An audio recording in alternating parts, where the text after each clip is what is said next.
आदाब, नमस्कार। वसीम अख्तर और आप देख रहे हैं द लीडर हिंदी। यूपी के जिला बरेली में आखिरकार 2 दिन के बुलडोजर एक्शन में सपा के पूर्व पार्षद वाजिद बेग का गोल गुंबद वाला खूबसूरत मैरिज हॉल जमींदोज हो गया। 13 घंटे तक ईंट सीट बजाने के बाद बीडीए के बुलडोजर फरीदापुर चौधरी से निकल आए। इस तरह 26/9 को जुमे पर बवाल के बाद 5वीं बिल्डिंग की चूल्हे हिल गई। 3 मैरिज हॉल, एक कॉम्प्लेक्स और मार्केट मलबे में तब्दील हो चुकी है। कई और निशाने पर हैं जिन्हें सील किया जा चुका है। इस बीच पुलिस की तरफ से भी बड़ी कार्रवाई सामने आई है। लल्ला गद्दी को माफिया घोषित करते हुए 4 नए गैंग भी रजिस्टर कर लिए गए हैं। इंस्पेक्टर बारादरी धनंजय पांडे से उलझने वाले बसपा नेता तौफीक बिरधान थाने में लंगड़ाते दिखाई दिए हैं। कलेक्ट्रेट पर दिन भर तनातनी के बाद आखिरकार शाम को एडवोकेट अच्छन अंसारी ने अनशन तोड़ दिया है। उन्हें भतीजी की हत्या में आरोपियों की जल्द गिरफ्तारी का आश्वासन मिला है। सर्दी के मौसम में थोड़ा संभल कर रहिए। 2 हिला देने वाली मौत सामने आई है। मदर ग्रुप ऑफ स्कूल की डायरेक्टर और एक प्रमुख रेस्टोरेंट के मालिक चलते चलते ही दुनिया को अलविदा कह गए हैं। एडीजी ने बहुत अहम और काम की कार्यशाला का आयोजन कराया है। खबरें और भी हैं, आइए आपको सभी की तफसील बताते हैं। 13 घंटे तक गरजे बुलडोजर, टूट गया मैरिज हॉल। बीडीए का ऑपरेशन बेग मैरिज हॉल पूरा हो गया। इसमें 2 दिन के दौरान 13 घंटे लगे। सोमवार को तोड़फोड़ शुरू की गई और मंगलवार शाम में पूरी कर ली गई। पूर्व सपा पार्षद वाजिद बेग के बारात घर की ईंट से ईंट बजाने के बाद बीडीए की टीम फरीदापुर चौधरी से वापस लौट आई। इस मैरिज हॉल को नोटिस 1 माह पहले ही जुमे के बवाल के बाद दिया गया था, जो आईएमसी प्रमुख मौलाना तौक़ीर रज़ा खान की इस्लामिया मैदान पहुंचने की कॉल पर हुआ था। पुलिस का कहना है कि फरीदापुर चौधरी में षड्यंत्र के लिए मीटिंग की गई थी। बवाल की तफ्तीश में ये बात साफ हुई है। वाजिद बेग को मौलाना का करीबी बताया जा रहा है, लेकिन उनका खुद का कहना है कि मौलाना से उनका कोई लेना देना नहीं है। खैर, वो बुलडोजर एक्शन से बचने के लिए शासन से लेकर हाई कोर्ट तक गए, लेकिन उन्हें राहत नहीं मिली। तोड़फोड़ पूरी होने के बाद बीडीए के संयुक्त सचिव दीपक वर्मा का क्या कहना है, आइए आपको सुनवाते हैं। इसमें लगभग 12-13 घंटे का लगा है। कल सुबह 10 बजे से हमने काम शुरू किया था और जो है अब 3:30 बजे के लगभग जो है, और इसको आसपास की जो बिल्डिंगें हैं उसकी सुरक्षा को दृष्टिगत रखते हुए और किसी को नुकसान ना हो, उसी के तहत कार्रवाई की गई। क्योंकि 3 तरफ से घिरा हुआ है ये, और ये हमेशा ध्यान रखना पड़ता है किसी और का नुकसान ना हो, कोई जनहानि ना हो। उसी को ध्यान रखते हुए जो मशीनों ने कार्य किया है उनको समझाते हुए, इसीलिए इसमें समय लगा था। इनके द्वारा मानचित्र बिना पास कराए अवैध रूप से चलाया जा रहा था जो है बारात घर, और इनके द्वारा जो इनको नोटिस दिया गया था उनके खिलाफ ध्वस्तीकरण आदेश पारित किया गया था। उन्होंने जो प्रशासन में अपील किया था वो शासन में अपील इनकी रिजेक्ट हो चुकी थी। उसके बाद ध्वस्तीकरण का आदेश बाकायदा गाइडलाइन के अनुसार जो आपका ये मजिस्ट्रेट और फोर्स की उपस्थिति में कराया। आज 2 पोकलैंड लगा, कल भी 1 पोकलैंड लगा था, 2-3 जेसीबी लगा था। लल्ला गद्दी को पुलिस ने घोषित किया माफिया। आईएमसी के टिकट पर महापौर का चुनाव लड़कर चर्चा में आए मोहम्मद रजा उर्फ लल्ला गद्दी पर शिकंजा कसना तो बरेली जेल में बंद अशरफ से नजदीकी को लेकर ही शुरू हो गया था, लेकिन पुलिस ने अब कागजों में माफिया घोषित कर दिया है।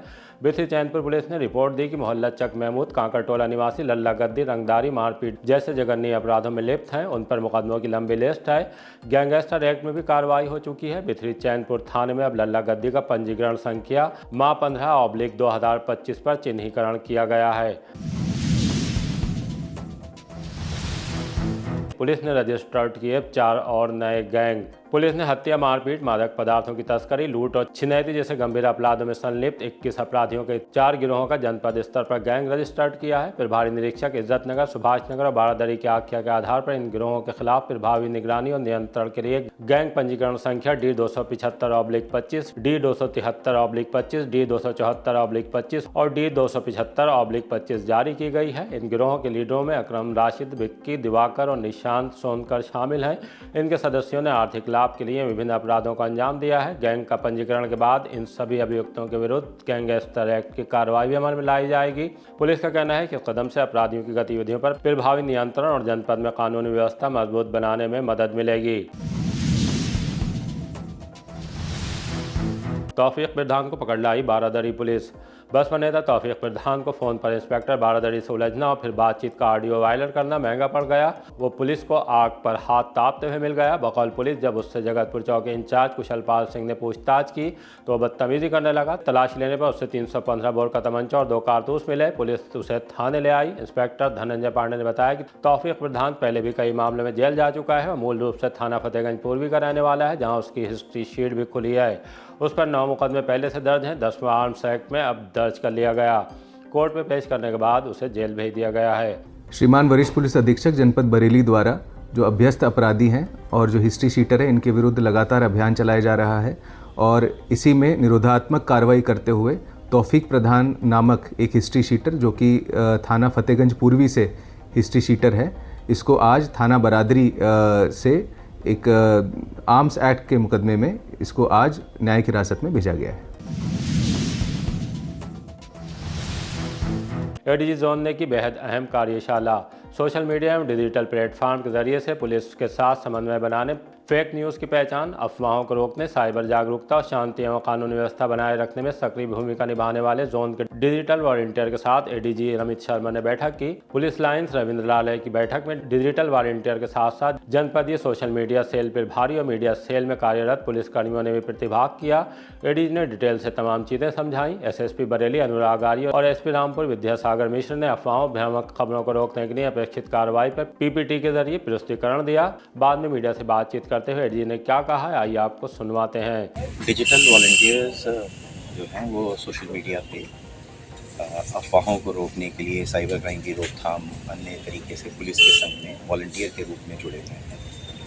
इनके जो फरवरी में है उनके सहभागिता के फॉर्म्स भरवाए गए थे और उसमें जो एक्टिव हमारे वॉलंटियर्स हैं वो हमारे पास आज बरेली जोन के सभी 9 जनपदों के वॉलंटियर्स बरेली पुलिस लाइन में इकट्ठे हुए और उनसे काफ़ी विस्तृत चर्चा हुई है विभिन्न पहलुओं पे कि कैसे अफवाहों की, र्यूमर्स की, इंफॉर्मेशन डिसऑर्डर को लेके और इनकी रोकथाम कैसे की जाए, इसके बारे में चर्चा हुई। साइबर क्राइम के संबंध में विशेषकर डिजिटल अरेस्ट की रोकथाम के लिए किस प्रकार वो लोग अवेयरनेस के लिए योगदान कर सकते हैं, इस पर आज एक विस्तृत चर्चा हुई। उनके बड़े महत्वपूर्ण सुझाव भी हमें प्राप्त हुए हैं। इस कार्यक्रम को और इफ़ेक्टिव बनाने के लिए ग्राउंड पे और साइबर स्पेस में इसको और इफ़ेक्टिव बनाने के लिए हम लोग प्रयासरत हैं और इन लोगों के सहयोग से, डिजिटल वॉलंटियर्स के सहयोग से इसको ग्राउंड पे और इफ़ेक्टिव बनाया जाएगा। एयरलिफ्ट से पहले थमी सुनैना यादव की सांसें। मदर ग्रुप ऑफ स्कूल की डायरेक्टर सुनैना यादव उर्फ अंकिता अभी 26 साल की ही थी, पूरी तरह स्वस्थ थी। 20 दिसंबर को स्पोर्ट्स डे पर कार्यक्रम में हिस्सा लिया। अचानक 22 दिसंबर को उनकी तबीयत बिगड़ी, वेदांता में भर्ती कराया गया। यहाँ से उन्हें गुड़गांव वेदांता में ले जाने की तैयारी थी। एयरलिफ्ट करने के लिए इंतजाम हो चुका था। गुजरे दिन उन्हें डिस्चार्ज करने के लिए डॉक्टरों ने चेक किया तो बीपी गिरने लगा। थोड़ी ही देर बाद उनकी सांसें थम गईं। उनकी मौत की खबर को जिसने भी सुना हिल गया। वो शहर में अक्षर विहार पार्क के सामने कॉलोनी में रहती थी। उनके पिता Rajesh Yadav mother group of school के चेयरमैन हैं। सपा नेता रविंद्र यादव ने बताया कि पहले उनका दवा का बड़ा कारोबार था, समाजवादी पार्टी से भी जुड़े, लेकिन एजुकेशन के फील्ड में उतरे तो राजनीति से किनारा कर लिया।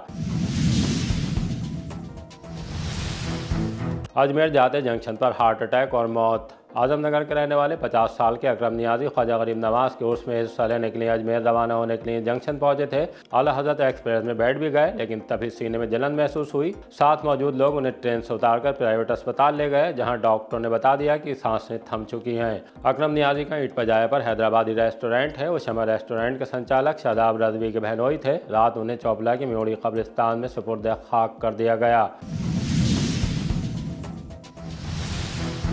कलेक्ट्रेट पर भारी हंगामा और फिर अनशन खत्म। जज की भतीजी अधिवक्ता मेजबी की ससुराल में हत्या को लेकर कलेक्ट्रेट पर तीसरे दिन भी खूब हंगामा हुआ। पूर्व सांसद प्रवीण सिंह ऐरन भी पहुंचे। उन्होंने अनशन पर बैठे मेजबी के चाचा एडवोकेट अच्छन अंसारी को मुमकिन मदद का यकीन दिलाया। कहा कि सभी आरोपियों की गिरफ्तारी के लिए अफसरों से बात करेंगे। एक बार फिर दोहराना चाहता हूँ कि अमर सिंह भाई की बात को ध्यान में रखते हुए और हमेशा जो भी अधिवक्ता साथी काम करें, कानून के दायरे में करें और उसके हिसाब से करें। और निश्चित रूप से मुझे कहीं कोई शक नहीं है कि आज के बाद प्रशासन इस बात की सुध लेगा और सुध लेने के बाद इसमें कार्रवाई होगी, कड़ी कार्रवाई होगी। साथ में हूँ और आगे भी जरूरत पड़ेगी तो मैं, जब आप लोग बुलाएंगे तो मैं आपके बीच में हूँ। दोपहर बाद कलेक्ट्रेट के अनशन स्थल पर अधिवक्ताओं की भारी भीड़ पहुंच गई। कलेक्ट्रेट गेट पर कुर्सियां डाल दी गईं, गेट को बंद कर दिया गया, किसी को अंदर और बाहर नहीं आने दिया गया। इससे पुलिस अलर्ट हो गई, भारी फोर्स पहुंच गया। 3 दिन भूखे प्यासे रहने से अच्छन अंसारी की हालत बिगड़ने लगी। तब एएसपी और सीओएलआईयू ने उनसे अनशन तोड़ने का अनुरोध किया। एसपी सिटी मानुष पारिक से फोन पर बात भी कराई। आरोपियों को जल्द गिरफ्तार करने का आश्वासन मिलने के बाद अच्छन अंसारी एडवोकेट अनशन तोड़ने को तैयार हो गए। दोनों अफसरों ने पानी पिलाकर उनका अनशन तोड़वाया। उसके बाद इलाज के लिए पहले मिशन और बाद में एक दूसरे प्राइवेट अस्पताल ले जाया गया है। शिवानी शर्मा की मौत पर पति ससुर गिरफ्तार। थाना बारीदरी पुलिस ने दहेज हत्या से जुड़े एक मामले में कार्रवाई करते हुए मृतक शिवानी शर्मा के पति और ससुर को गिरफ्तार कर लिया है। शिवानी के ससुराल में लाश मिली थी। जब मायके वाले पहुंचे तो ससुराली भाग चुके थे। पुलिस ने लाश को कब्जे में लेने के बाद पोस्टमार्टम के लिए भेज दिया था। शिवानी के पिता का इल्जाम है कि उनका दामाद दिल्ली में किराए का ऑटो चलाता है। वो शिवानी पर ऑटो खरीदने के लिए मायके से पैसा लाकर देने का दबाव बना रहा था। शिवानी के इनकार करने पर मोबाइल चार्जर से गला दबाकर उसकी हत्या कर दी गई। पुलिस ने मुकदमा दर्ज करने के बाद इस मामले में पति सोनू और ब्रिज किशोर और ससुर राजेंद्र प्रसाद शर्मा को गिरफ्तार कर लिया है। पुलिस की पूछताछ में सोनू ने बताया कि शिवानी ने खुद ही जान दी है। ठंड में ठिठुर रही महिला को घर पहुंचाया। तड़के करीब 5 बजे थाना शीशगढ़ पुलिस को सूचना मिली कि ग्राम लखा के पास एक लावारिस महिला खड़ी है जो कुछ भी बता पाने में असमर्थ है। ठंड में उसके साथ कोई अनहोनी हो सकती है। सूचना मिलते ही मिशन शक्ति पुलिस टीम मौके पर पहुंची और महिला को थाने लाया गया। पूछताछ में महिला ने अपना नाम शमीम बताया, जो उत्तराखंड में ग्राम कुरैया की रहने वाली है। मानसिक रूप से कमजोर प्रतीत हो रही थी। पुलिस टीम ने परिजनों से संपर्क कर महिला को सकुशल उसके परिवार के सुपुर्द कर दिया। घर में घुसकर महिला को उठा ले जाने की कोशिश। प्रेमनगर थाने के इलाके से एक गंभीर मामला सामने आया है। इल्जाम है कि देर रात 3 दबंग युवक घर के बाहर खड़ी कार में तोड़फोड़ करने लगे। वो गालियां भी दे रहे थे। इसके बाद जबरन घर में घुस गए। पीड़िता के मुताबिक आरोपियों ने तमंचा दिखाकर उसे डराया, उसके पति को जान से मारने की धमकी दी और महिला को उठा ले जाने का प्रयास करने लगे। शोर मचाने पर आरोपी जान से मारने की धमकी देकर फरार हो गए हैं। ये घटना घर में लगे सीसीटीवी में कैद हो गई, जिसकी फुटेज पीड़िता ने थाने में सौंप दी है। पीड़िता की तहरीर पर पुलिस ने मुकदमा दर्ज कर जांच शुरू कर दी है। घटना के बाद से पीड़ित परिवार दहशत में बताया जा रहा है।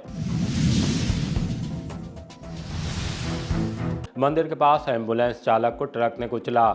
चौबारी क्षेत्र में सुबह दर्दनाक हादसा हो गया। कोनी प्रतापपुर मंदिर के पास खड़े एक निजी एम्बुलेंस चालक को तेज रफ्तार ट्रक ने कुचल दिया, जिससे उसकी मौके पर ही मौत हो गई। मृतक की पहचान 30 वर्षीय महेंद्र कश्यप के रूप में हुई है, जो कई वर्षों से एम्बुलेंस चालक के रूप में काम कर परिवार का पालन पोषण कर रहे थे। हादसे के बाद ट्रक चालक को पकड़ लिया गया और पुलिस उससे पूछताछ कर रही है। शव को पोस्टमार्टम के लिए भेज दिया गया है। बांग्लादेश पर अब युवा सिंधी समाज का प्रदर्शन। युवा सिंधी समाज ट्रस्ट के पदाधिकारियों और सदस्यों ने बांग्लादेश में हिंदुओं पर हो रहे अत्याचार के विरोध में कलेक्ट्रेट पहुंचकर प्रशासन को ज्ञापन सौंपा। ट्रस्ट ने इस अमानवीय कृत्य की कड़ी निंदा की और केंद्र सरकार से बड़ी कार्रवाई की मांग की। ज्ञापन में यह भी अनुरोध किया गया है कि बांग्लादेश में बसे हिंदुओं को भारत में सुरक्षित स्थानों पर बसाने की व्यवस्था की जाए। हम मिठवानी सचिव युवा सिंधी समाज ट्रस्ट, हम डीएम साहब के माध्यम से माननीय मुख्यमंत्री और माननीय प्रधानमंत्री ज्ञापन देने आए हैं। जो आज बांग्लादेश में हमारी बहू बेटियों के साथ अत्याचार हो रहे हैं और अब तो खुलेआम जवान लड़कों को भी आज देखो, ना उनका कोई प्रशासन वाला कोई बोला, ना राजनेता। सरेआम एक युवक को पेड़ पे टांग के जिंदा जला दिया। बेहद शर्मनाक हरकत है। इस तरह की हरकतें और न बढ़े, इसलिए हमारे जो बांग्लादेश के प्रेमी हमारे देश में हैं उनको वापस बांग्लादेश भेज दिया जाए और जो हमारे वहाँ पे हिंदू भाइयों हैं उनको यहाँ पे वापस इंडिया में सेटल किया जाए। बस यही एक ज्ञापन देने के लिए। उन्नाव रेप केस में महिलाओं ने किया प्रदर्शन। मुख्य आरोपी कुलदीप सिंह सेंगर को जमानत देने और उसकी सजा निलंबित करने के फैसले के खिलाफ आज संस्था की महिलाओं ने चौकी चौराहा पर प्रदर्शन किया। गंभीर आरोप लगाते हुए नारेबाजी की। इस दौरान शीला यादव, तंजीम फातिमा, कौसर बी, पारो देवी, बबीता, समीक्षा कुमारी, तानिया, वर्षा, सरोज देवी, मोना, पूजा कौर, रेशमा, रुखसाना, गीतिका मौर्य, अनुपमा मौजूद रही। सपा नेत्री समयून खान ने क्या कहा है, आइए आपको सुनवाते हैं। समयून खान, देखिए, हम लोग आज संस्था से हैं और समाजवादी पार्टी से भी जुड़े हुए हैं। आप लोगों को पता होगा, कल उन्नाव रेप केस मामले में जो मुख्य आरोपी, जिसको सीबीआई ने कहा कि ये आरोपी है इस मामले में और दोषी है कुलदीप सिंह सेंगर, उनको कल बरी कर दिया गया। उनकी सजा निलंबित कर दी गई। ये दुर्भाग्यपूर्ण है हमारे देश के लिए और मैं ये कहना चाहती हूँ सरकार से और न्यायालय से भी कि अगर पीड़िताओं के साथ इस तरीके का अन्याय होगा, सोचिए पीड़िता किस तरीके से कितने सारे दंश झेलते हुए वहां तक पहुंची, पीड़िता के साथ क्या क्या नहीं हुआ। 2017 में ये मामला हुआ, 17 से लेके आज तक वो अपने न्याय की लड़ाई लड़ रही है और इस न्याय की यात्रा में उसने क्या कुछ नहीं झेला।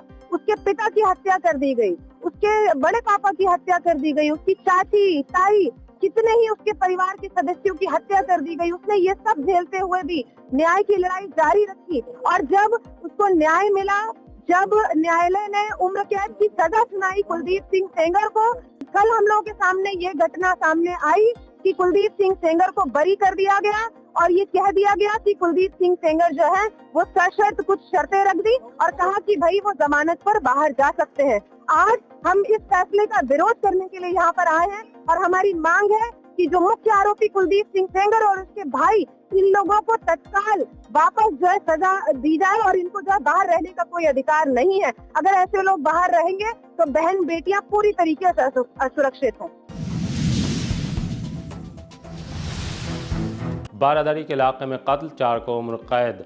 कत्ल से जुड़े एक मामले में दोषी सिद्ध होने पर एडीजे थर्ड ने 4 अभियुक्तों को उम्र कैद की सजा सुनाई है। राम सिंह, सुनील, वीरू और परमानंद ताउम्र सलाखों में रहेंगे। उन्हें 2,20,000 रुपए के हर्जाने से भी दंडित किया गया है। हर्जाना अदा नहीं करने पर 1 साल की ज्यादा सजा भुगतनी होगी। इस मामले में पुलिस की तरफ से ऑपरेशन कन्विक्शन के तहत प्रभावी पैरवी की गई। विदा लेने से पहले अब आपको सीएम योगी आदित्यनाथ से रूबरू कराते हैं। सुनवाते हैं कि उन्होंने विधानसभा में बरेली और मौलाना का जिक्र करते हुए क्या कहा है। प्रदेश की छवि अराजकता की थी और स्थिरता की थी और आज रूल ऑफ लॉ आज यूपी के अंदर है। कोई सांप्रदायिक दंगा नहीं है। दंगाई दंगा कैसे होता और दंगाई का उपचार कैसे होना है, हाँ, तो बरेली के मौलाना से पूछ लो। अब यहां न कर्फ्यू है न दंगा है, अब यूपी में सब चंगा है। ये है नया यूपी। इसी तरह की ताज़ा अपडेट जानने के लिए देखते रहिए द लीडर हिंदी। विदा लेने से पहले हमारी आपसे गुजारिश है कि हमारी रिपोर्टिंग पसंद आ रही है तो खबरों को शेयर कीजिए और हमारे चैनल को सब्सक्राइब करके हमारा हौसला ज़रूर बढ़ाइए।